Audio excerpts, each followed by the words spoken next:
Ito yung tinatawag naman na Wambugo apples galing sa bansang Kenya na binigay sa atin na freebie ni brother natin Mark Pinyo. Yung pinadala niya ito ay free lamang sa nabili nating Wambugo at Red Lab Odyssey na klase na mansanas. Ganito lang kaliit yung ating susubukan na gawing sayon. Ito naman ay variety ng Wambugo galing Kenya.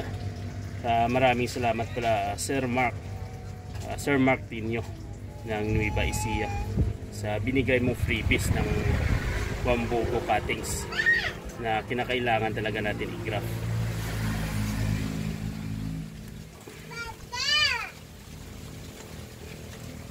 Cleft grafting. Ito lang yung pinakamadaling proseso sa pag-graft, yung cleft.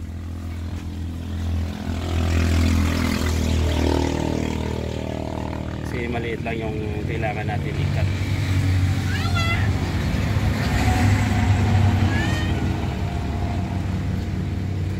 Ganito lang kaliit yung i-cut natin.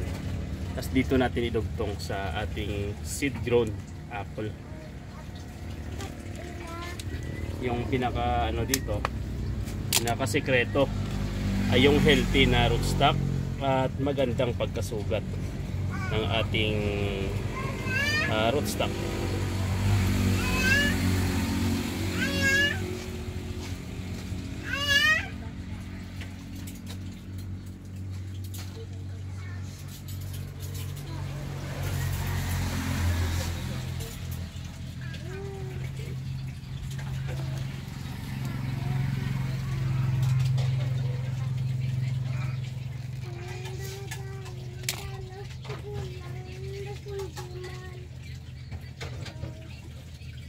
Ganun lang kadali yung pag-graft natin at lagyan natin ng grafting tape.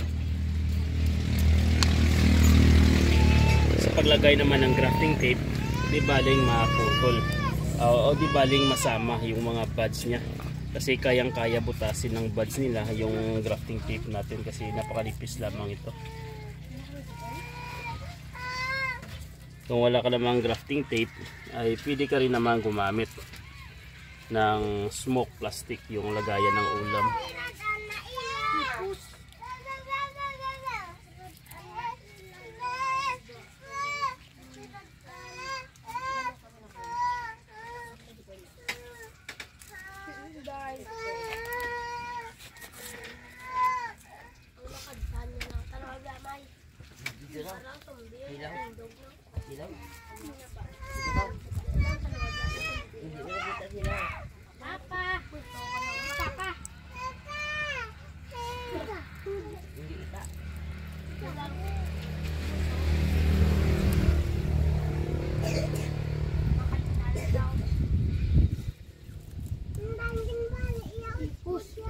Ganun lang kadali.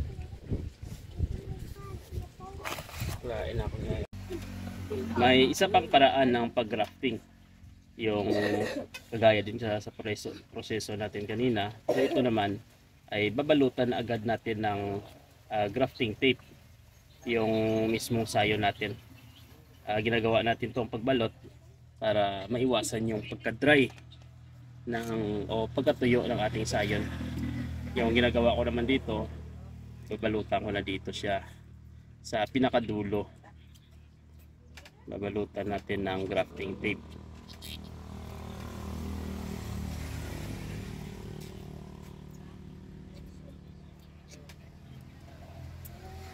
Parang ganon, nakabalot na siya ng tape. Tapos magputol tayo dito. Tapos hihiwaan natin. Malapit mo dito tol. Maghiwa tayo dito ng kagaya kanina sa unang proseso natin. Ingat lang kasi matalim talaga yung grafting tape. Tapos dito natin isalpak yung ginawa nating sayon. Kahit baguhan ka pa lang sa pag-grafting ay kayang-kaya mo maibuo ang ganitong proseso. Kasi hindi naman talaga sila maselan, lalong lalo na yung mga mansanas, napakaganda i-graft. higpitan.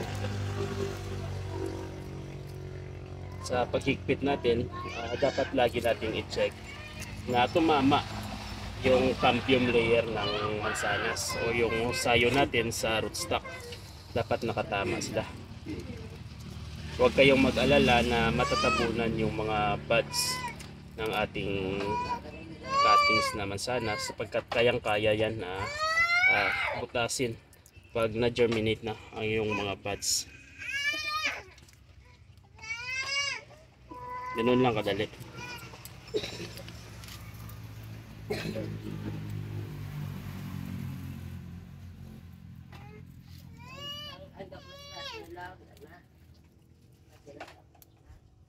Ayos.